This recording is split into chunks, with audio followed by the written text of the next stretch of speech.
Good afternoon.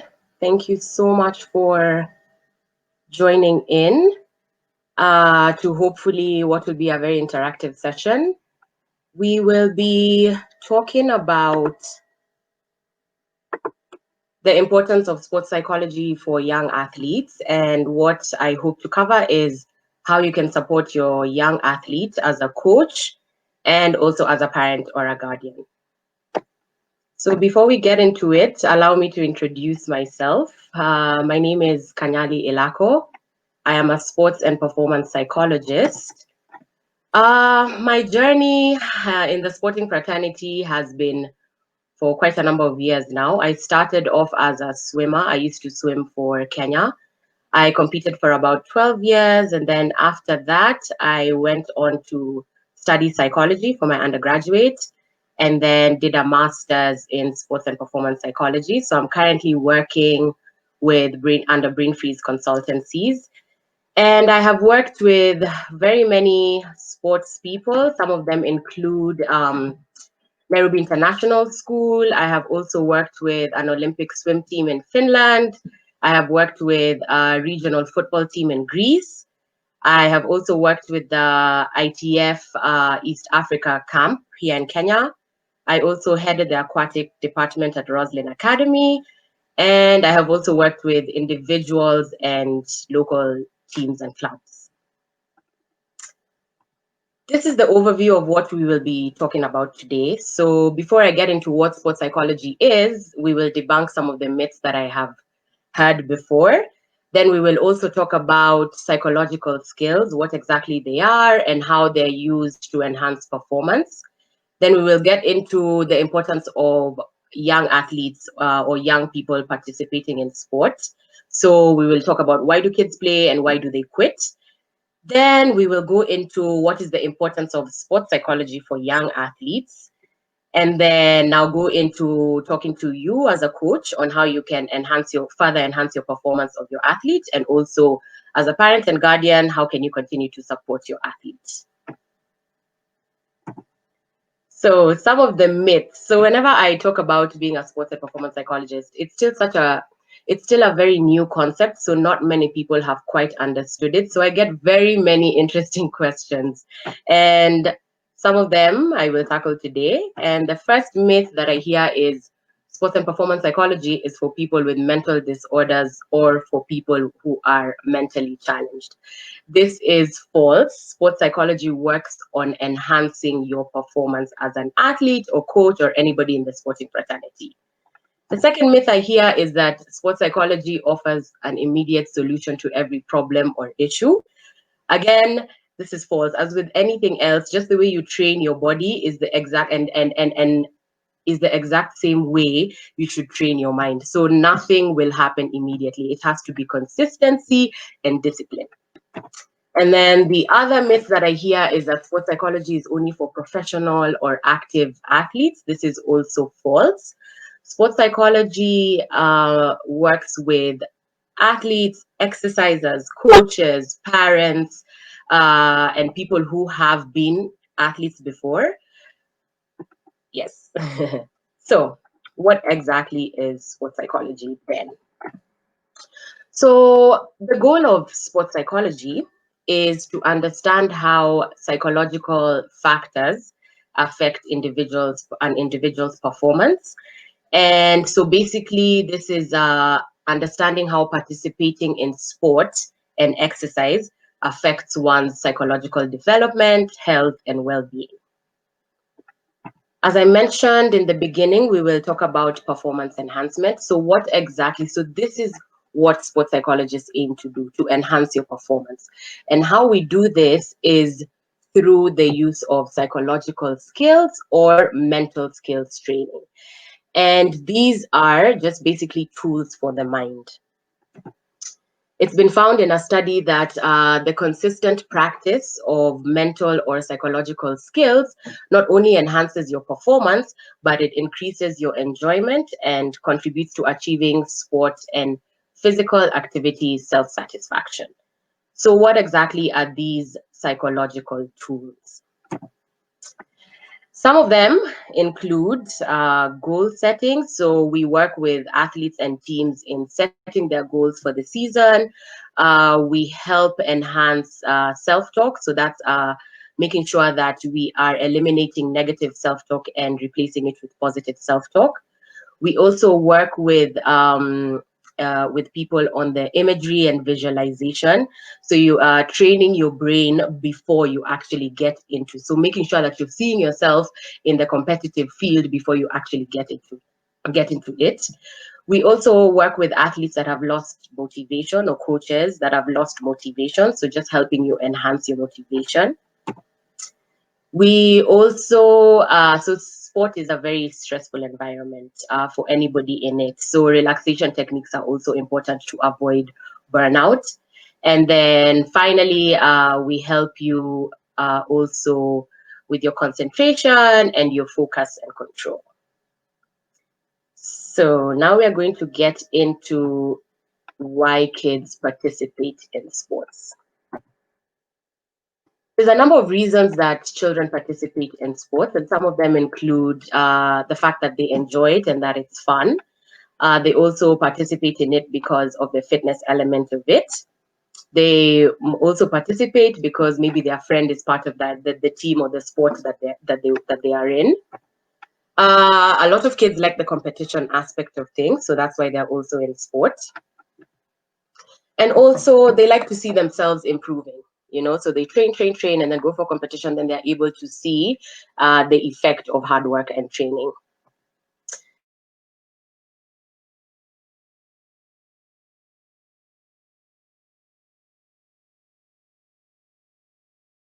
Quit sports.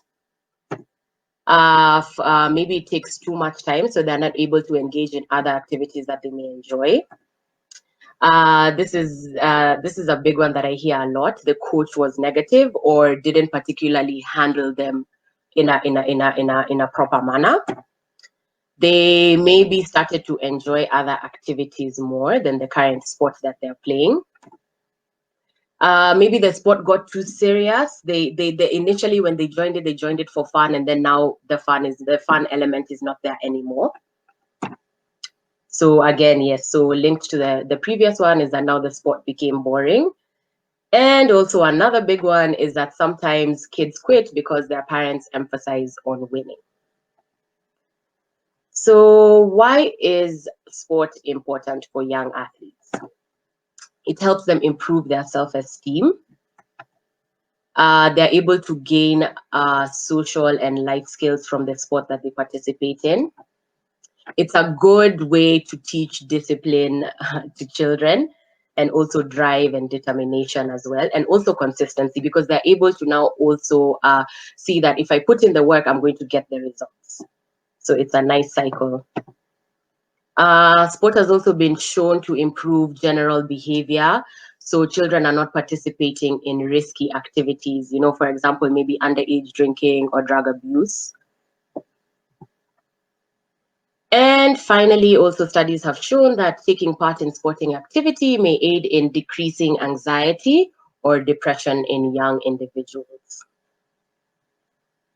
So we're now going to go into why is sports psychology important for young athletes. So sports psychology is important for young athletes because the sporting environment is usually a very stressful environment. And a lot of athletes don't learn how to effectively cope. They don't get the effective coping strategies to help them to mitigate these stressful environments. And so it ends up affecting them not only physiologically, but also psychologically. And some of the ways in which that it affects them, if you go into a deeper level, is that it disrupts their metabolism and their cognitive functioning, as well as the cell production in the immune system. So this may influence eventually, if it's not handled at an early age, chronic diseases or disorders later on in life. So it's very, very important for anybody or any personnel like coaches, parents, physiotherapists, anybody who's involved in the care of a young athlete. You need to be careful or consider critically the emotional or cognitive well-being of an athlete, of your young athlete. So it's a very, very important, and it should be noted that um, this is not only for the present development of the young athlete, but also for the future development of the athlete. Because I had mentioned earlier that that sport also teaches life skills. So you want to not only be talking to the young athlete now, but you also kind of want to shape them for their lives later on. And so this is why mental skills training is not only beneficial for the emotional and psychological health of the athletes, it can also have a positive impact on the physical training, the motor development, and facilitating the rehabilitation of an athlete. So it will just help bring all of these aspects together. We can now move on to coaches. Coaches, how can you improve your young athletes' performance? Studies have shown that how coaches instruct and how they reinforce and how they handle mistakes and their encouragement also on the player really affects their self-esteem, their motivation, their positive attitudes. So it's important that the coaches are very aware of this, because it's a very fundamental way in which the young athlete will either choose to stay in sport or to quit sports. So yeah, further to this, a positive approach to coaching usually results in lower player dropouts. So coaches who have not been untrained, a study showed that 26% of their players dropped out compared to the ones who were trained at 5%. So that's a pretty big gap. So it's very important as a coach to know how to talk to your young athlete, or rather to train your young athlete effectively. So what are some of the effective coaching practices for young athletes? Give them praise sincerely. Okay, so don't just praise. So don't not praise them, and also don't overpraise them. And make sure that everything that you tell them is very sincere. You have to also develop realistic expectations. Yes, we know you want your players to be the best. You know, you want them to go to the best, or rather maybe to the Olympics, for example. But you have to know your players and develop realistic expectations for them. It's important that you reward effort as much as you reward outcome. So when a player is putting in effort during training or during a competition, even if they don't win, make sure that you reward that effort. Give them praise for that, and that will encourage them to keep working even harder. Focus on teaching and practicing skill. So now this is basically maximize on participation and activity. Don't focus on winning. And then again, know your player. Maybe today you've decided on a particular drill, but then this player today can't particularly do that drill, or they're not yet there. So it's important that you're able to modify the skills and the activities so that your players are feeling like, yes, they're challenged, but it's not too difficult for them to not want to participate anymore. It's important to also modify the rules in order to maximize participation and action. Also reward correct technique, not just outcome.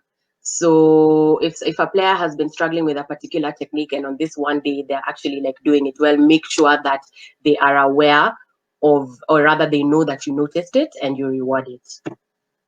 Use a positive sandwich approach when you're correcting errors. So this is basically, you start off with a good thing, and then now you talk about the thing that you want to correct, and then now you go back to something else that they've done well.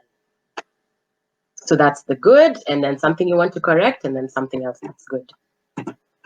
And then create an environment that reduces the fear of trying new skills. If you see that your player is really, is really encouraged to like try a new skill, don't discourage them. Keep encouraging them to keep trying that new skill. And then be enthusiastic. Children feed off of the energy of their coaches. So make sure that we all understand that coaches are human also, and there might be things that you are dealing with, normal human things that you could be dealing with. But make sure that when you're getting to the pitch or the field or the pool, that you have kind of maybe compartmentalized it, and that you're not bringing this into your practice, because children can read very easily. So make sure that you're always maintaining the enthusiasm.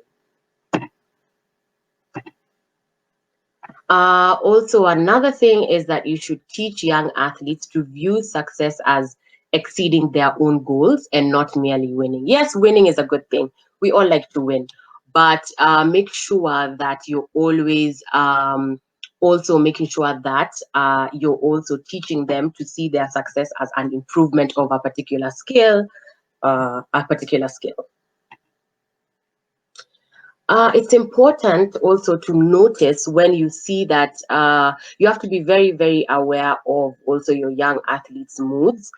So before the child discontinues the sport, you should analyze why they're withdrawing from it. They'll start to, want to do things less. They don't have the motivation. Maybe they're interested in something else. Make sure that you are actually, like, you take time at this point to now sit them down and find out what is going on with them, so that they are not quitting the sport. Yeah, so that's it for coaches. We can move on to parents now. So parents, how can you continue to support your young athlete in a positive and effective manner? So I'd like to pose a question to you as a parent, to you parents. What would you choose as the best reason for your child to be involved in sports? And do your actions support this choice? I'll give you just like a minute, like 30 seconds to like sit with these questions as I go through the rest of the presentation. So what is your role as a parent? Your role as a parent is to be your child's primary role model.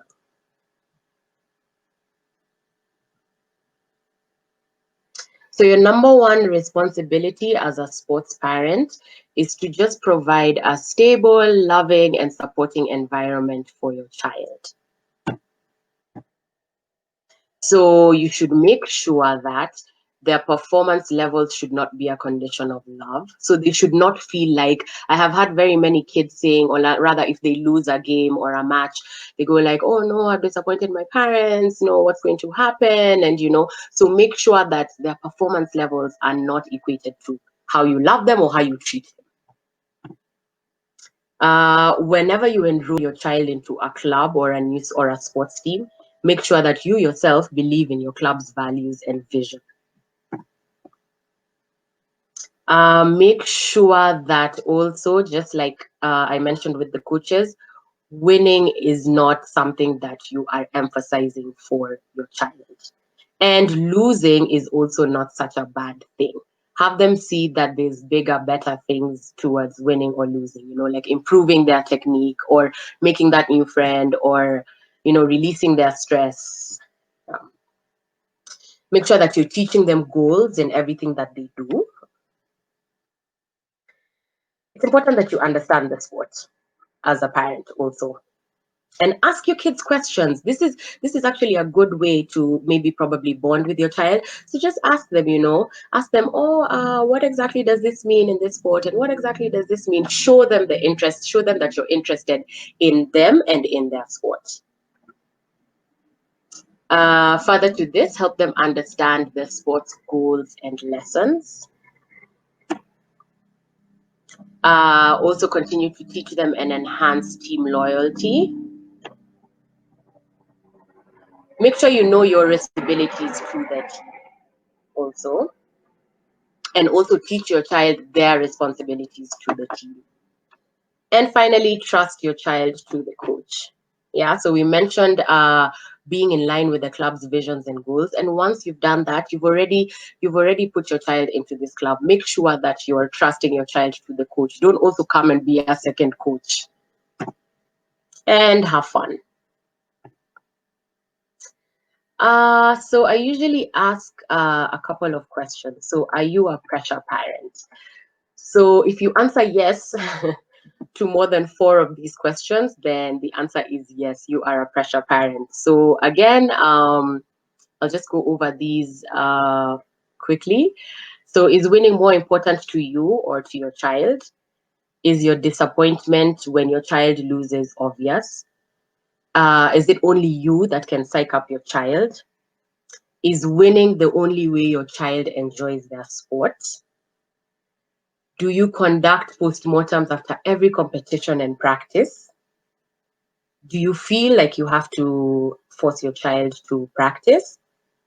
Do you think that you can do a better job at coaching your child?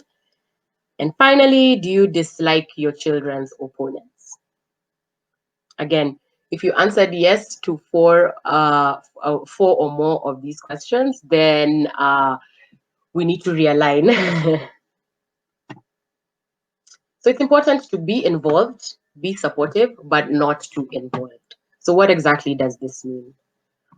First of all, ask yourself, are you becoming a pressure parent? So look through the questions again and ask yourself, am I becoming this parent?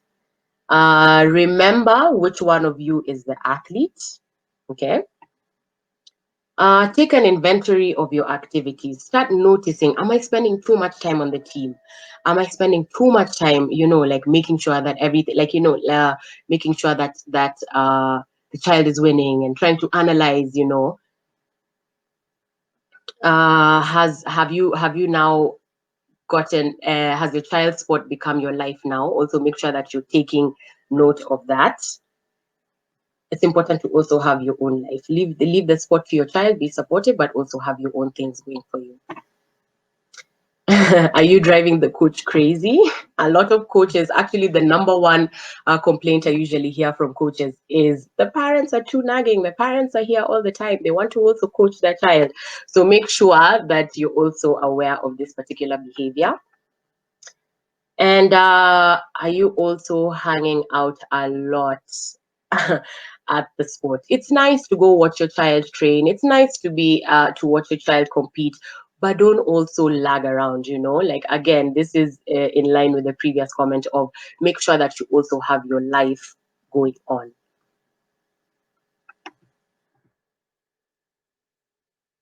So just something to note is that if your child is getting pressure from the coaches, from the teammates in the locker room, from competitors, and also from you as a parent at home, where is the child going to go to feel safe? You know, a lot of the times, maybe some parents become pressure parents is because they were athletes before, and maybe they didn't particularly get to the points that they wanted to, and so they're kind of throwing their vision for themselves to their child. It's important to note that you had your shot at being an athlete. Now let your child enjoy the learning experience of what sport brings. Make sure that you're parenting and not programming. Again, finally, let the coach coach and get involved in a positive way. How also another thing you need to be aware of is how do you talk to your child after they have done badly? Okay. One, it's important to be sensitive. Two, you have to keep things in perspective. Okay, so don't dwell too much into it, and also don't brush it off. Have a good midi. Like it's a fine line, but make sure that you're just at it. And it's important to remind them that life goes on. Keep taking the positives out of it. Remember to teach your child. So even if they lost, remember to teach them or to remind them of the positives they are gaining from being part of the sporting team. Again, remember that it's important to keep things balanced. So you have to balance family, studies, friends, and other activities. And it's also important, I would say, for a young athlete to be involved in more than one sport because, or rather, I should say, maybe a team sport and an individual sport, because the lessons that you learn from individual sport and team sport carry you through life. So it would be nice if they are not if they're still able to like get into different sports, maybe not as seriously, But yes, so that they can keep learning different skills.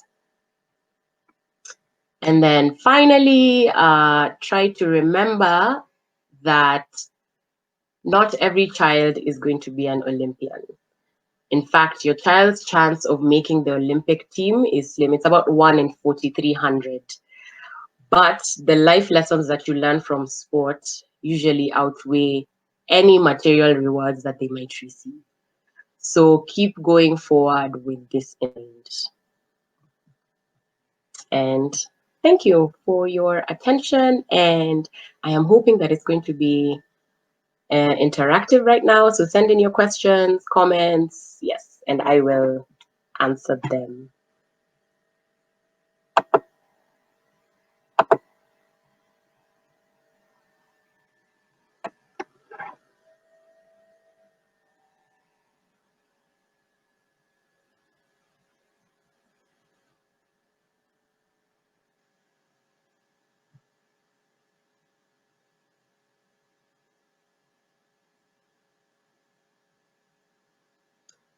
Thank you so much, Akila GH. You say thank you for your service. Thank you so much.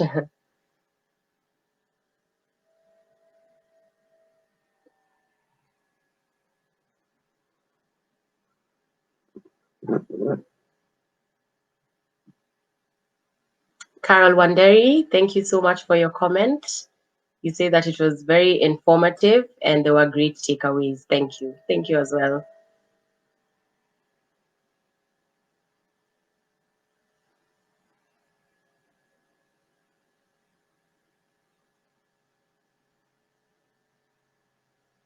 Akila GH, you say, please, how can you improve the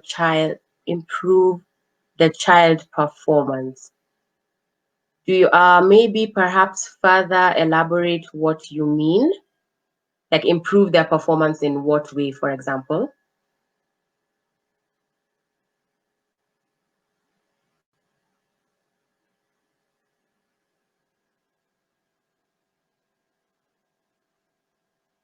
Uh, uh, African Sports Network, thanks. For upcoming athletes, where can we get such services? So you can find us under Brain Freeze Consultancies. So the website is www.brainfreezekenya.com, or you can email us on brainfreezeconsult@gmail.com, or reach us through Facebook, which is Brain Freeze Consultancies, and Instagram as Brain Freeze KE. Thanks.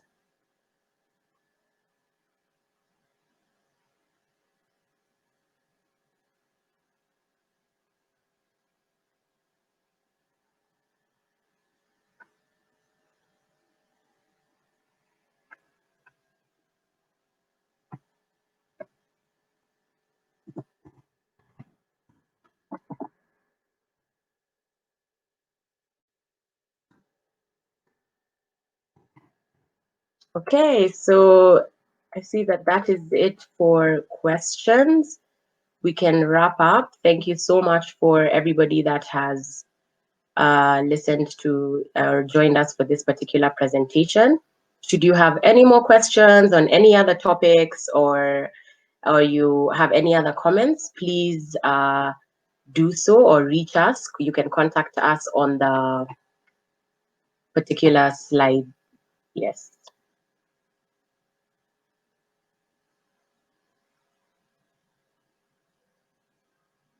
Ivy, thank you so much for your comment. You say it was informative. Thank you.